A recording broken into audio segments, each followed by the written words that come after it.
Hi, I'm Richard Dwyer from KeepingItFree.blogspot.com. Make no mistake, I'm completely biased. I'm a libertarian who supports Barack Obama for President of the United States.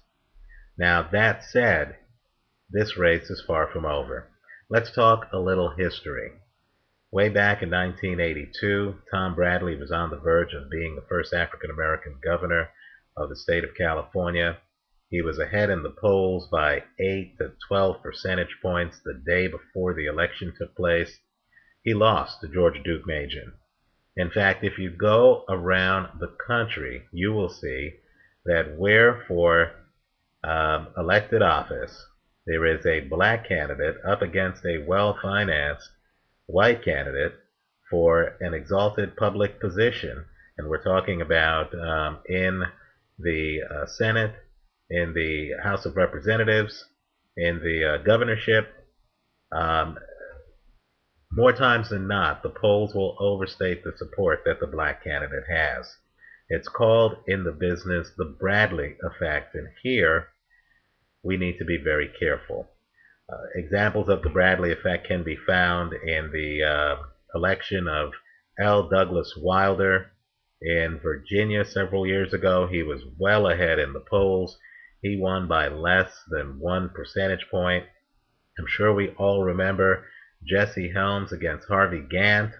Some polls had Harvey Gantt beating Jesse Helms in North Carolina, and of course Jesse Helms was able to win that election.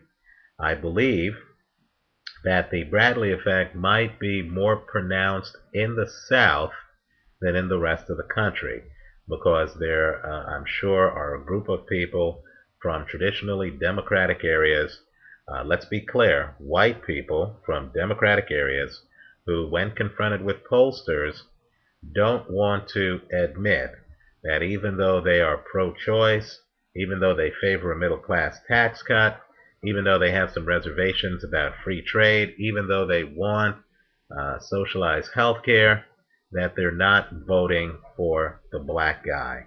And let's not kid ourselves. According to several polls, more than 10% of white Americans are uneasy voting for an African American for the presidency. And so let's take a look at some key states that I believe are in play this election cycle. The first, of course, is Ohio. If you recall, Ohio in 2004 went for George W. Bush. Ohio is a very tough nut to crack.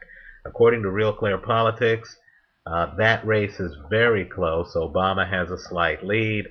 I say disregard the polls. If in fact there's any movement right on election day, chances are the movement, if it's consistent with the Bradley effect, is going to be toward John McCain. Let's talk about some other close states that are very vulnerable. North Carolina. In 2004, the senator from North Carolina, John Edwards, was the vice presidential nominee on the Democratic ticket. In 2004, George W. Bush carried the state of North Carolina. Now, recent polls suggest that Barack Obama is winning Jesse Helms' old state. Am I supposed to believe that? I believe North Carolina is in play. I believe you need to be careful. Also, given that John McCain registers more favorably in terms of his position toward Israel, and given that John McCain seems to resonate with an older generation who remembers his service in Vietnam and who has a different idea on public service than younger generations, I have a very hard time believing, since George W. Bush took Florida in 2004, that Barack Obama is going to take Florida this time around. Here again, RealClearPolitics.com has Barack Obama with a slight lead in Florida. I have a hard time believing that. Also, John McCain is from Arizona. A neighboring state is the state of Nevada. Here again, I have a very hard time believing that politics have changed to the point where Paul Laxalt's state is supposed to be in the Obama column, I think that that's uh, very unlikely. Let me also point out that Bill Clinton, when he ran for president in 1996, he actually won West Virginia. He actually won Kentucky. Now, the last time I saw Barack Obama in Kentucky and in West Virginia, he was losing by 20 percentage points to Hillary Clinton. I do not believe Barack Obama stands a prayer of winning in those two states. Let's also move a little bit further into the Midwest. The state of Missouri. We're talking about a state where Barack Obama has Claire McCaskill's support. Here again, although some polls show that the state is very close, I have to doubt that. This is John Ashcroft State. I would not be surprised if Missouri were to go for John McCain. Keep in mind, we are a republic. On election night, we're not going to be looking at who has the most votes nationally. What we're going to be looking at is who has won the electorally rich states. And while there is no doubt that Barack Obama is certainly going to win his share, New York, Illinois, California, at the same time, I do not believe there is a single state down south that Barack Obama is going to win. I do not believe he's going to win North Carolina, Missouri, Florida, Kentucky, West Virginia, nor do I believe he's going to win Virginia. George Allen State has a very deep-seated conservative tradition. No Democrat has won Virginia in recent memory, and here again, I'm supposed to believe that Robert E. Lee's backyard is going to go for Barack Obama.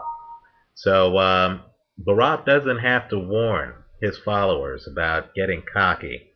What he really needs to do is to realize that if he is not ahead by 8 to 12 points on election night, there is a chance that John McCain will win this election and that Barack Obama will go down in the books the way Tom Bradley did, as promise unfulfilled.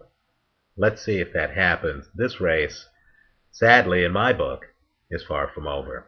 Tell us how you feel at keepingitfree.blogspot.com, and also tell us how you feel here on YouTube by leaving comments for the video. Thank you, and please vote.